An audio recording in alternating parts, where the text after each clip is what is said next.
Find your own way, man. Be your own person. Find that one thing that you are great at that no one else can replicate and be honest with yourself. You got to be honest with yourself always. What's up, everybody? This is Fred Richani. We have right here on the line a very special guest. He's a former NFL player. He's a former WWE superstar, and now he has turned entrepreneur with Paragon. We're talking to the multi-talented Mojo Rawley, aka Dean Mojo Muhtadi. Dean, thank you so much for the time. How are you? Or as they say in Arabic, ahla sahla. Shukran, Nahi. Shukran, dude. I'm great, man. Thank you very much for having me on. It has been a busy stretch over here on the PTG side, but excited to finally share some of our new plans and what we're up to with the world. So it's going to be a good couple months. Definitely going to be a good couple months. Going to be a great WrestleMania week, which you're participating in. Of course, with Slamfest. We'll get to that in a second, but I'm sure a lot of fans have been wondering. Maybe they haven't tuned in to TMZ. I should have also said TMZ Sports Star as well. Maybe they're not sure. Like, what's Mojo been up to over the last several years? Your last match was in 2020, at least officially. Are you officially retired from pro wrestling? Have you kind of closed that door, or are you still leaving it cracked? Full time, buddy. I am retired, even though I have been teasing the comeback for what? Almost 6 years at this point, having a little fun with it. To that point, I do plan on coming back at some point for like one night only, one fun match here and there. Find a piece of business that makes a lot of sense. Otherwise, I've been going in and training. Since I've been retired, I went and I was training with flatbacks for a while over there with Spears and Breeze just to kind of stay in shape and have some fun. I've been training over at House of Champions periodically. Jamie Stanley's school, which has been awesome.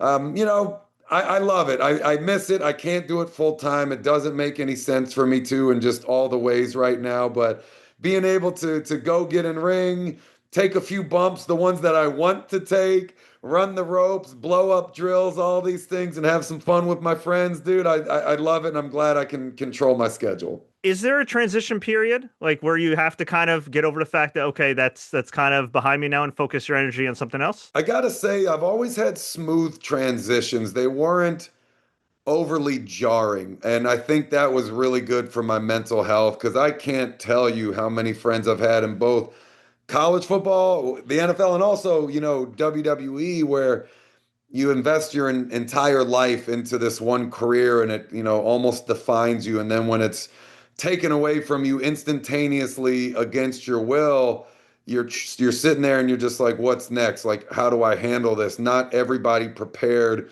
for what's next financially. Not everybody's prepared to take some unpaid time off. A lot of these guys are living paycheck to paycheck, and it's tough. At least with my football career, I got cut, but I, still knew I had a shot at coming back. I got injured.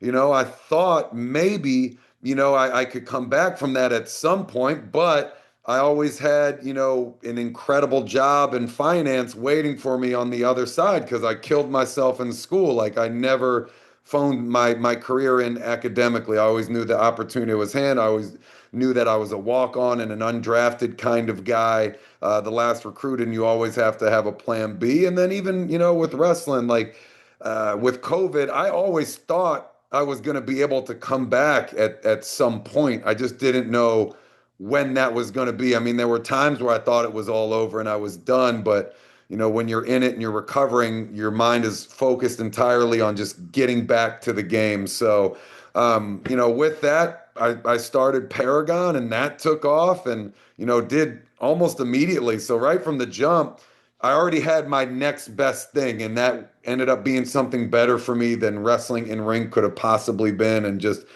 so many ways. I make more money now. I work from home now. I'm with my family all the time. I'm making other people more money than I could have wrestling them in a ring. So it's like literally checking all the boxes. So that's why now it's like I'm done. No chance I'm going back full time. But a little fun here and there.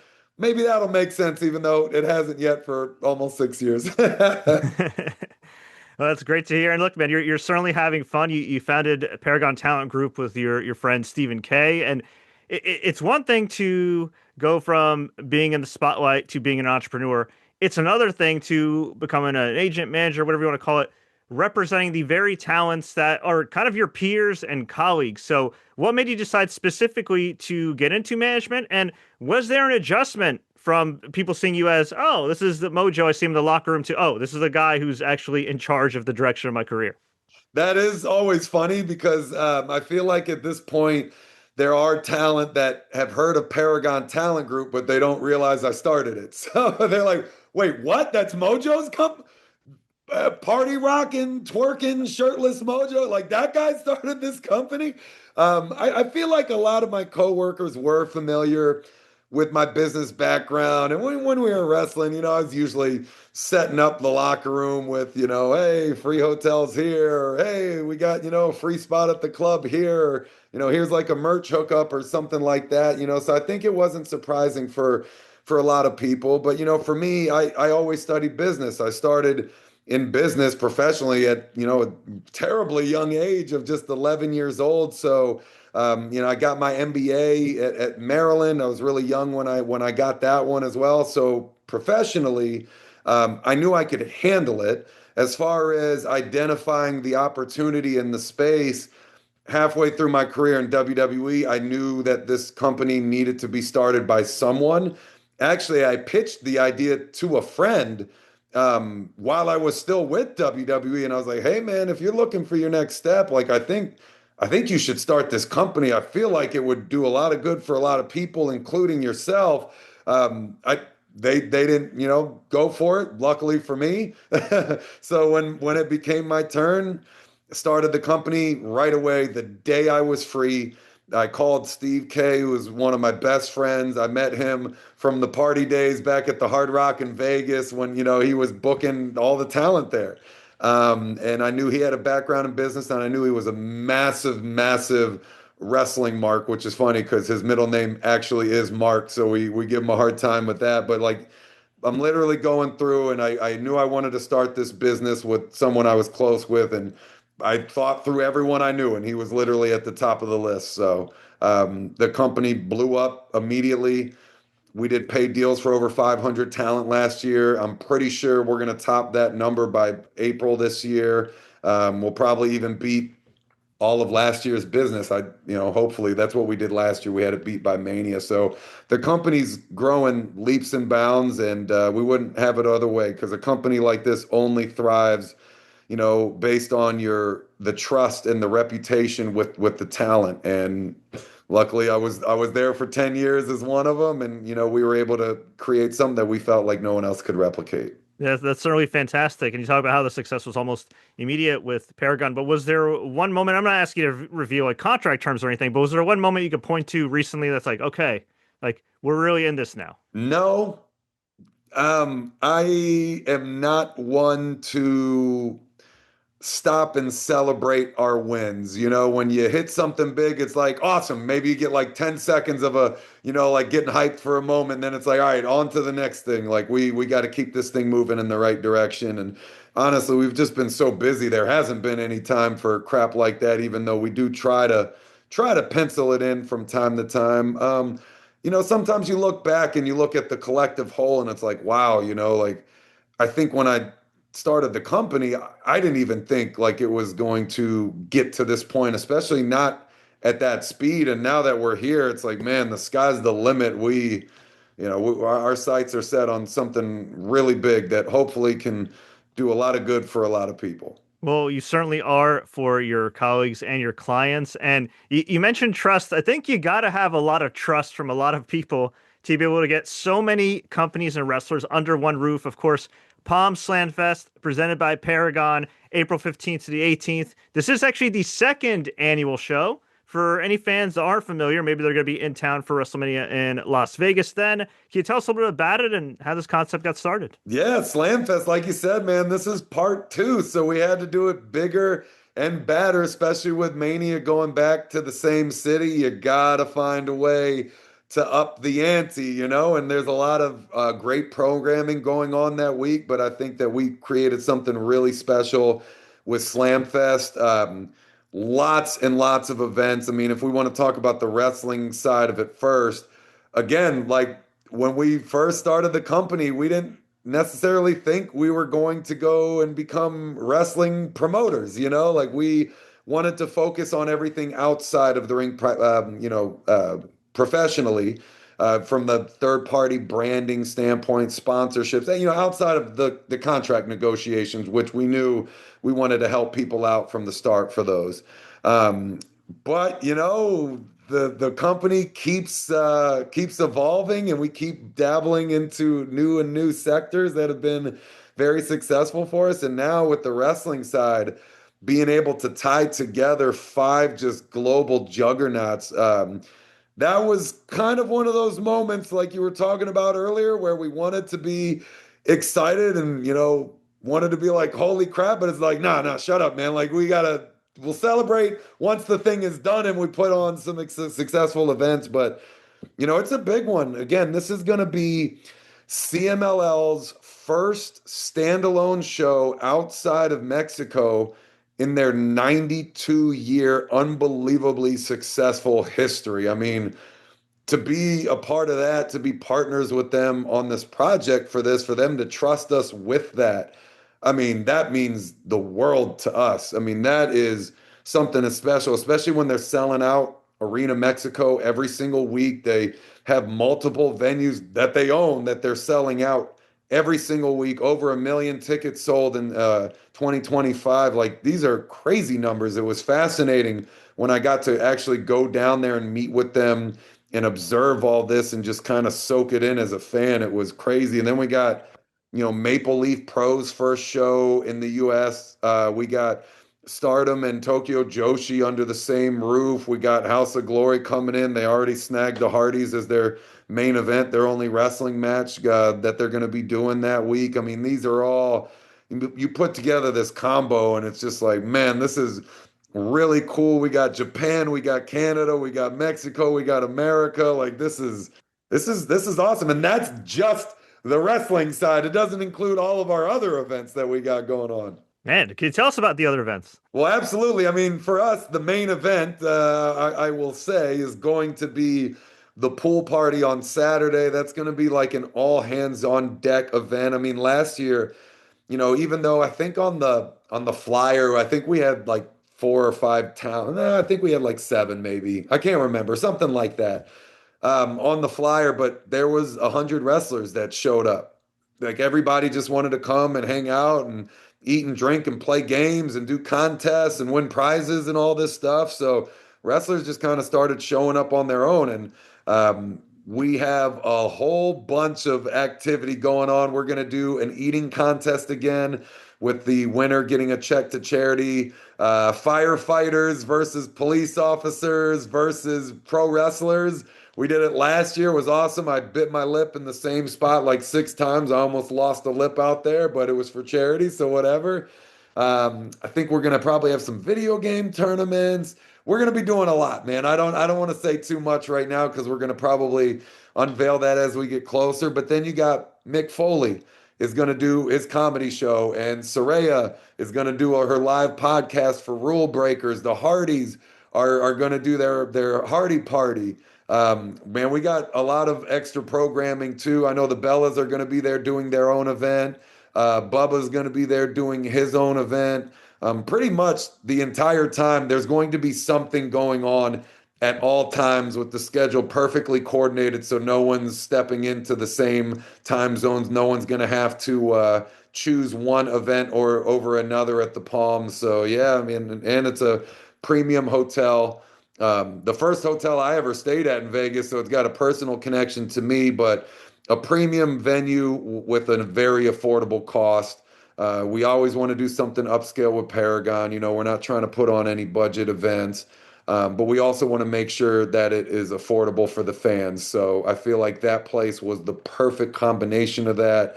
We got some sponsors that are going to come on board to make sure that the fans feel a real win. Free admission to the pool party on Saturday. Like we're doing a lot of free admission events. And for anything that is ticketed, we are definitely keeping the tickets affordably priced. So a lot for everybody, the whole family. For sure. And where can fans find more info on Slamfest? The Slamfest, you can go to the Palms website and check out Slamfest. There's our own landing page for that. Otherwise, go to my Instagram page, go to Paragon Talent Group's Instagram page, check that out, and then keep up with the five promotions, the five families that are coming in to take over the Pearl Theater for Slamfest. Everybody's going to be posting regular updates. Check out the Hardys, Saraya, Mick Foley, the Nature Boy himself, Ric Flair is going to be there, of course. He absolutely crushed it for the Palms last year. They love him. Actually, a special treat for the fans that came to the pool party last year. They got to sit and watch WrestleMania with Rick as John Cena was, trying to beat his record. And that's something that I think, no wrestling fan is going to forget. And Rick wasn't watching from like a private, isolated VIP cabana. He literally left that spot and went out to the most public bar right in the middle of the action. He likes to sit in with the fans. And, I think that's why people like booking him so much. He likes to party. He's a lot of fun. And it was just a really cool experience. So we'll have more of those this year for everybody for sure.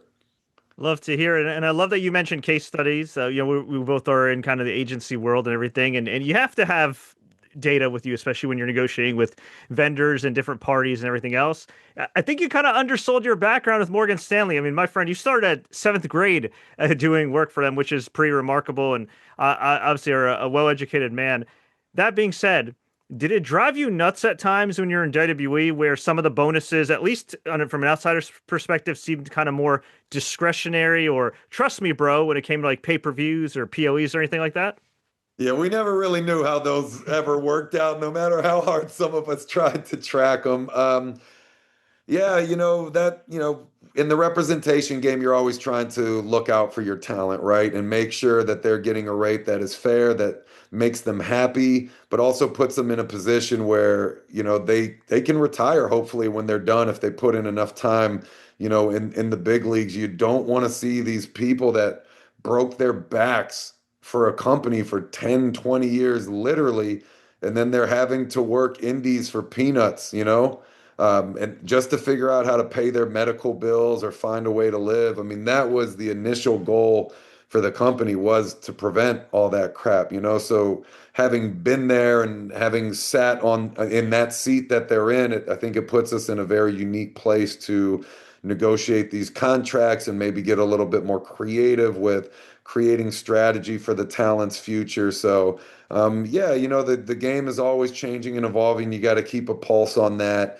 It can be a very lucrative place, but you can always also leave very unfulfilled, which is why making sure you got a team in your corner, someone to watch out for yourself, it's always really important. Absolutely. And you can, of course, check out Slamfest at the Palms, April 15th to the 18th. Mojo, before we let you go, we always like to ask our guests some random and rapid fire questions just to get to know them better. You have a little bit of time? Bring it on. All right, great. Favorite late night snack or cheat meal? Oh, man. Cheetos, Cheez-Its, Goldfish. If I had to pick one, maybe Cheez-Its. It's a toss-up. Depends on the day. All right. Most awkward moment as a pro wrestler, and why was it Michael Cole dancing in the Gronk's theme song? That was a fun one. I actually had to apologize to Michael Cole after that because I started wailing on his back. And like your mother always says, you don't know your own strength. So he was an awesome sport for that. On tour, I lost a little bit of weight, obviously, from wrestling every day and wearing the same gear. You only can do so much trying to clean it between matches. It got really stretched out, and it was hard to keep everything in one day. I'll say that. Luckily, no leaks, anything else, you're all good. Thank goodness. Now, as we addressed at the top of the show, you're like me, you're a proud Arab American, you're Palestinian, and we come from, proud Arab roots, immigrant roots. That being said, when you go into a career that's a little unconventional, sometimes the family's going to raise a few eyebrows. So how did your Arab family react when you said, okay, got this nice cushy gig in finance waiting for me, NFL's over, I'm going to go into pro wrestling now? They thought I was a psychopath, some of them. My aunt has always been my business mentor. She was the one that was like, "Are you crazy? Are you stupid? You're going to turn down $500,000 to go back to football, a seven-figure career to go into, finance, and you're going to start over for 39,000 in pro wrestling where you might not make it? Like, are you dumb?" But the rest of the family's like, "Yeah, I think this guy might have been born to be a pro wrestler." So they didn't fight. I think everyone was mostly supportive, but it's always great to have your devil's advocate in the family too, making sure that you're thinking through life-changing decisions from all perspectives. Unfortunately, on a more serious note, at the time we're talking right now, obviously there's a lot going on in Lebanon. Obviously, the genocide in Gaza and Palestine. You are a proud Palestinian, a proud Arab. First of all, I just want to commend you for just being so outspoken and advocating for your people, for our people, and to educating people with your platform. I guess first and foremost, how are you feeling these days? And like a lot of us, how have you been able to kind of get through it day to day, which is so much, awful things going on the last 3 years, to say the least. Yeah, I mean, I'm not gonna lie to you. It's really tough, and I feel like I spend so much time on Twitter seeing what's happening, and you know, all the children that are being killed for what seems like no reason, and it's disgusting, man. It's horrible, and it really makes you rethink everything in life and questioning everything that you've been told and trying to arrive at your own decisions, which of course we all should be doing all the time anyways. It's horrible, man, but you think you have problems over here in this country and you realize that your problems pale in comparison to just what daily life is over there. And you want to do so much more, and you listen to what people are saying and you try to track it and you try to stay on top of it, and you see so much of the devil walking around in the real world, and it's horrible. But you can't get discouraged. You got to stay strong for those that really need you and support you. And I go to bed every night feeling like there's so much more that I want to be doing, and thinking about different things that I can do to get more involved and get in the game. And you know, it's just horrible to see. So step one, I feel like is awareness, and bringing as much awareness to the issue that's going on. I feel like that's really, we're starting to turn a page with that. I think people are, starting to wake up a little bit and learn what reality truly is, and hopefully it continues to trend in that right direction. And it's just, you never want to see war. You never want to see innocent people of any faith, of any religion, of any ethnicity dying in horrible, horrible ways for somebody else's greed. And that's what we need to fight. That's what we all need to band together to fight and combat. So it's tough, it's tough, as you know. Yeah, as I know too well. I hope nobody ever has to text their cousins, hey, you still alive, or hey, how you doing? After reading the news, it's a very uniquely awful feeling. Absolutely. And yeah, we've had to do that a lot. So it's you know just as well as I do, man. It's not the world people should be living in. I agree. Well, very well said. We'll transition to something a little bit lighter here, but just send our thoughts and our prayers of love to our brothers and sisters in Palestine, Lebanon, Syria, Congo, Sudan. So many awful things going on here in the States. God bless them, and God bless you for again for your advocacy and everything. And kind of in relation to that, talking about operating day to day. Having to get through the stresses of what's going on back home, being an entrepreneur, all the pressure on you. How important is it to have amazing partners in your corner? How important is it to have the right romantic partner and your lovely wife, who's also the mother of your child, and also Steven, who's your best friend and been a great partner at Paragon? Yeah, let me got to start with my wife and my kid first. Steve can wait.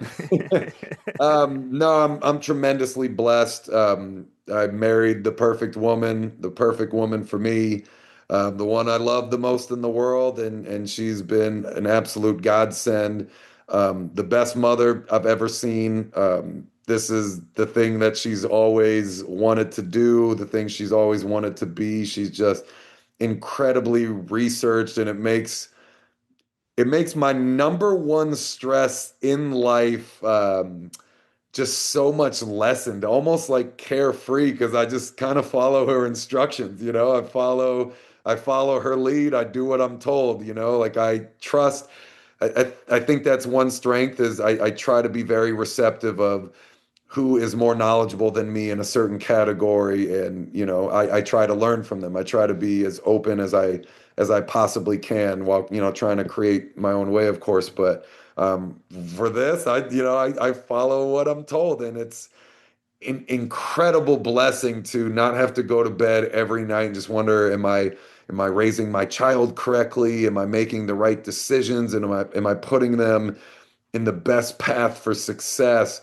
Because again, I can essentially back her up and do everything I always wanted to be as a dad, but with that peace of mind, and it's incredible. My daughter is absolutely wild. She's such a big personality. She's so far ahead of where she should be, and I credit her mother for all of that.